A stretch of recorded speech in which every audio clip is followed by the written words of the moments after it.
I'm Spencer. This is the Bust Down. When it comes to dealing with issues, mental health, everything that goes on inside that circle, it's a wide range. Myself personally, I have anxiety from time to time. My issues are so minuscule, so micro scale compared to what you're about to hear. It's gonna be very eye opening. It's going to be something that is necessary to grow because my family struggles.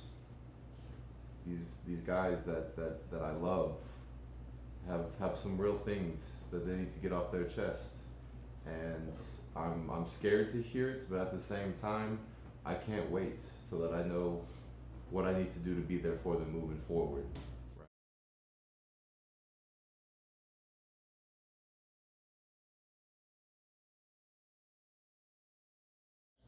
So Alex, if you'd be so kind to share with us what's been your darkest moments and how'd you deal with that? How'd you get through it? Okay, so let me be vulnerable. I'm gonna be super vulnerable as much as I can.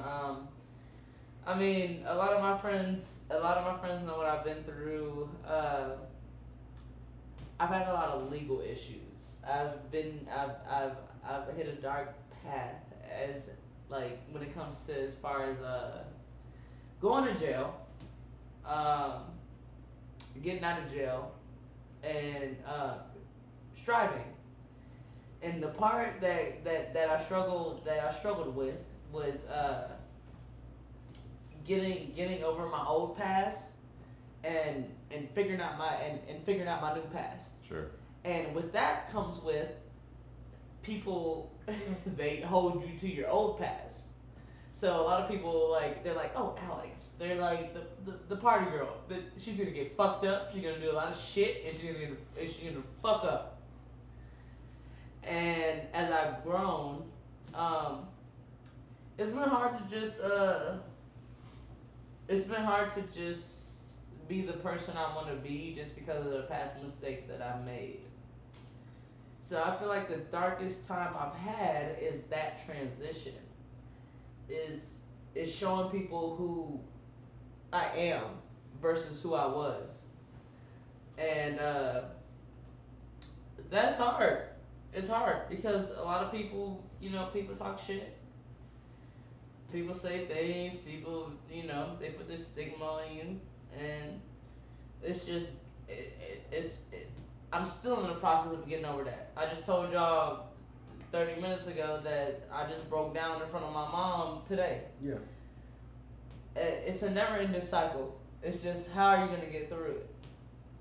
And I think as far as especially when it comes to suicidal awareness and all that, you have suicidal thoughts, and then you have actual suicidal depression. I think a lot about what if I wasn't here. Yeah. The thought of what if I wasn't here. And I honestly feel like the only reason I'm here is because I'm too pussy to actually do something to myself. That's the only reason I'm here. It's because I'm too scared to hurt myself physically. And if I wasn't, I wouldn't be here. Because fuck everything else. Like, I've been to that point where it's like, man, fuck this. Yeah. And, yeah, I think that's why it's important to just when it comes to the dark times, it's just like, damn, I just want somebody to understand me. I just want somebody to just get it. But at the same time, like we were talking about earlier, you don't want to be a quote unquote attention whore, and that's why it's hard. I've been through this tunnel so many times of, Alex, if you wasn't pussy, you'd be gone. If you wasn't scared to hurt yourself, you'd be gone. Cause fuck this. Yeah. And Outside of just being scared, what else got you through that? That's some real emotions. honestly, Spencer. How'd you get through? Honestly, Spencer, that's probably the only reason. That's the only reason why I'm still here. It's because I'm too scared to do some shit to myself. There's nothing and this is me being. There's nothing holding me back from just fucking being like, man, fuck it. It isn't, and that's just me being honest. There's nothing holding me back besides me. I'm too scared to just do something to myself. And I think a lot of people deal with that point. Like, you just too scared to just do something to yourself. And as much as I love everybody around me, it comes to a point where you're just like, man, fuck it. Fuck it. And when it's hard, and that's why it's like, how do I get away from that point? Yeah. How do I get away from that point? Yeah. Because that's literally the only thing stopping me. Like that's me being 100%. That's me keeping a buck. That's the only thing stopping me. It's because I'm too scared to do something physically to myself. Yeah. That's the only thing. That's very real. That's very the real. only thing. That's the question. It's no friends, it's no family, it's no job, it's no money, it's none of that shit. The only thing that's keeping me alive is because I'm just too scared to just fucking do something to myself. That's the only thing. So how do I get from that point? And that's why I appreciate this conversation so much, is because how do I leave that point? So when it comes down to your question, I don't know. I'm trying to figure it out. That's okay. We're I'm here. trying to figure it out. We're here to fight through this, to work through it together. You know, Yes. human nature is we do whatever we can to survive. Exactly. At the end of the day, you know, even if it's not what we want, we still try to keep fighting because Exactly. our bodies tell us that we have to stay alive. Exactly. So Exactly. I want to pass it over to Q. I want you to be able to share your story right now. How I coped with it at the beginning was all, comedy, drugs, things like that. But when I really got diagnosed, or when I really sought help and figured out this is what's going on, for a moment I kind of embraced that, hey, something's going on and I need to figure it out, I need to conquer it, and that's fine. But then I got to this point where drinking became my outlet. I've drank throughout the years, and I've always been responsible with it. But I got to a point where it was a Monday night, a Wednesday night, and I'm like, why am I doing this? And I got into drugs a little bit more, and it's hard to talk to people about that. And it's hard for them to understand it. Like, a lot of people I've known for years know I didn't do drugs, and when I was doing drugs, I can't talk to them anymore. My favorite thing is there's a video of Jim Carrey speaking about what depression is to him, because he goes through it as well. And he said, depression, deep rest. So for my life, I've been hiding my pain, my sorrow. And then I finally realized who I'm showing these people is not the real me. They see me making jokes, having fun, X, Y, and Z. I couldn't show someone I was sad, that I had more depth than what I showed them. So when Jim Carrey did that, and like a lot of people have been vocal throughout the time about, hey, what's going on? It made me feel more comfortable, but I still was resulting to drinking, drugs, and everything like that to make me feel better. Because people I love, my mother, my friends, everything like that, hey, you don't want to talk to me? No. And they couldn't understand, like, Quinn, you love me. I don't want to talk to you. I was numb. I did not want to speak to anybody I cared about. I didn't feel pain. I didn't feel sorrow. I didn't feel love. I felt no emotion because I was so numb. And they didn't understand it. It became a problem. But the point is, I needed to figure out what each emotion was to me, because I have masked it for so long. And that's what the biggest problem was for me. Like, people are like, man, you used to hit me up every week. You don't talk to me no more. It's for a reason. I'm trying to figure out why I hit you, why I love you. And it's nothing against you. But that was the biggest issue for anybody in my life. We don't want to talk to you. It's because I changed, because I wanted to understand what my depression was and why you were so valuable to me. Absolutely. Why you know what I'm saying? Because, you know, you were attached to people. I get that. And it became a problem in a small way. And then when you realize, like, I'm dependent on my friends. I'm dependent on my family to make me feel better. I can't do it on my own. So that was my biggest problem. None of us can. None of us can. We all, vices are one of the most dangerous things on the planet, and there's different types of vices. Some people, it's the gym. They can't leave the gym. It's sugar. They just need copious amounts of sugar for its drugs. I think for our generation right now, it's a lot of it is alcohol actually, and it stems from that turn up culture. That let's have a good time, let's party, let's go out. Forget about it. But that line's blurred of what am I drinking because I'm trying to have a good time, or am I trying to forget? I'm trying to numb. I'm trying to just better myself without actually really getting down to the core issue, right? And so it's a tricky line that we play with constantly. And I know Tevin that you do the same thing. I'm probably closest with you out of everybody here, and I know that your story is something that is not rare, but it's something that absolutely I think people need to hear, because you are an extraordinarily strong human being, and there's others out there that are the same way. And I want you to be able to have this opportunity right now to get that across. No, I appreciate that, because I resonated with Q's statement of like, you use drugs and alcohol to really just cope with the fact of like how you're feeling. Like, even in this current state of where I am today, at this current moment, quite frankly, I don't want to fucking be here. And that's me being as honest and as real as possible, because I truly do not want to fucking be here. And I say that in the sense of like, I'm not trying to kill myself to death. I'm not in that space. It's not where I've been. Why do you say today?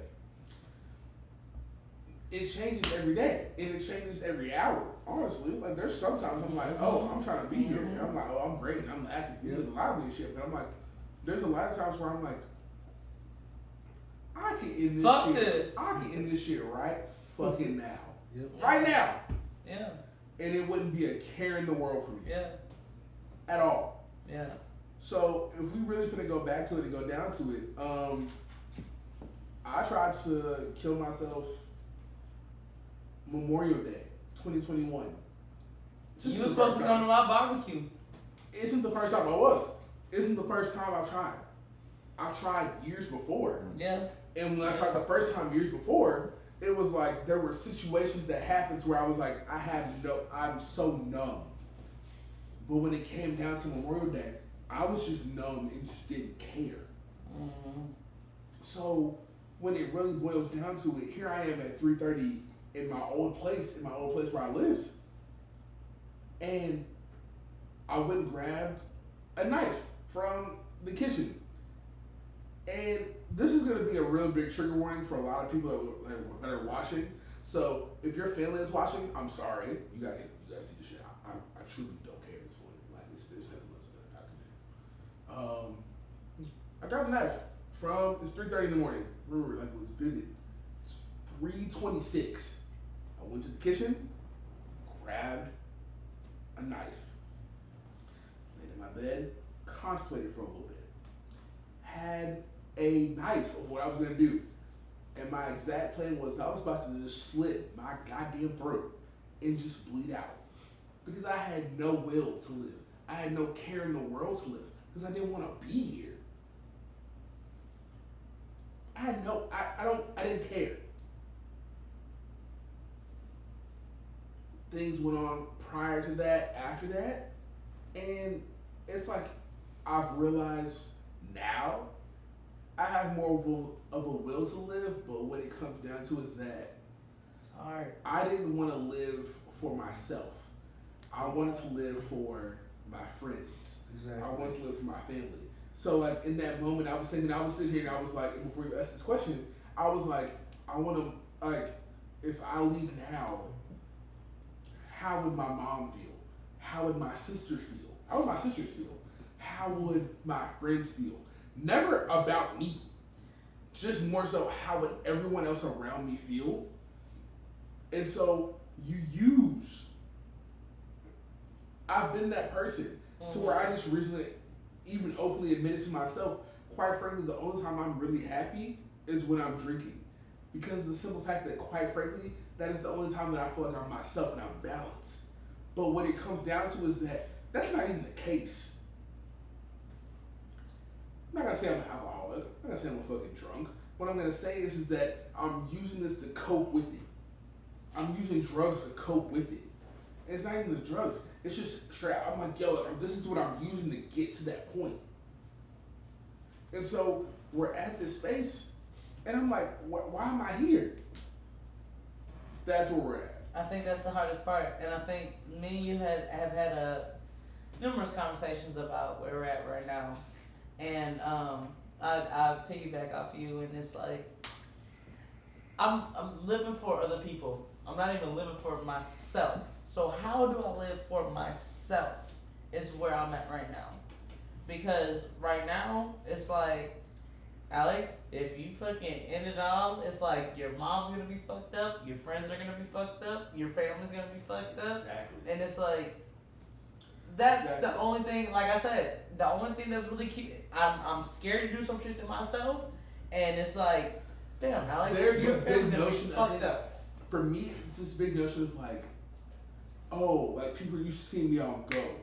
And then when they see me down, And then it's hard. It's that because it's a hard thing. But at some point, it can't be everybody else. It's gotta be. And you. then it's hard, because all three of us are very much people persons. We're very much people persons.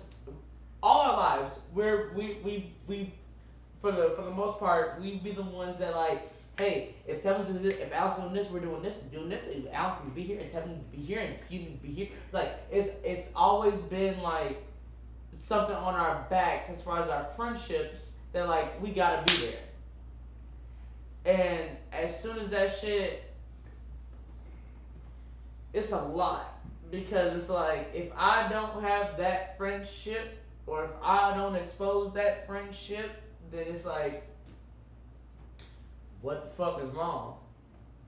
So how do we go about trying to increase some person's self-love? How does it all starts with ourselves? How do we get to that point?